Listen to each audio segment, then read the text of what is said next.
Good afternoon. Welcome to 2021. I hope it's finding you as well as it's finding me. It's a beautiful 45 degrees, maybe 50 degrees out here on the beach line. I'm actually walking down the trail and it's gorgeous. I'm looking behind me and I love it. So I wanted to take a couple seconds and just talk to you about resolutions, goals, and just changing your habits. Contrary to popular belief, you don't actually have to wait for a large birthday, Christmas, or New Year's occasion to change what you believe. In fact, the best way to start, in my opinion, is to do some prep work beforehand. So if you wanted to quit drinking, you would actually start that program before New Year's. So when you tell everyone my New Year's resolution is to stop drinking so much, that way you can actually say, hey, look, I'm doing it. I'm doing great. And everyone will be proud of you. The work is still getting done, but you're showing everyone else that you could be an inspiration while you do it. A lot of times when people make these resolutions and goals, they make it entirely too vague or so grandiose that it's designing itself to fail.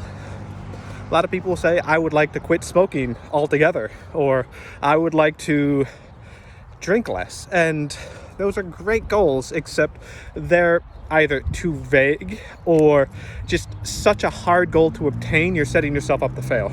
A better goal is, I would like to smoke half of what I do now.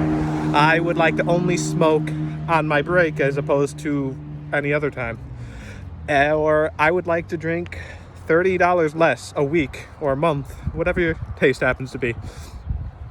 Those are goals you can track and they're demonstrably provable. And that's important to you as much as anyone else, because once you lose the motivation, you'll just give up. Accountability is important. So to demonstrate, I would like to tell you about what I did last year. I actually wanted to remove coffee from my house completely, and I have done that. For the first 4 months, I actually almost completely cut it out, but then all the hours from COVID started to catch up with us, and before you know it, I was off buying $2 cups of coffee at Starbucks or Dunkin' Donuts or wherever I happen to be.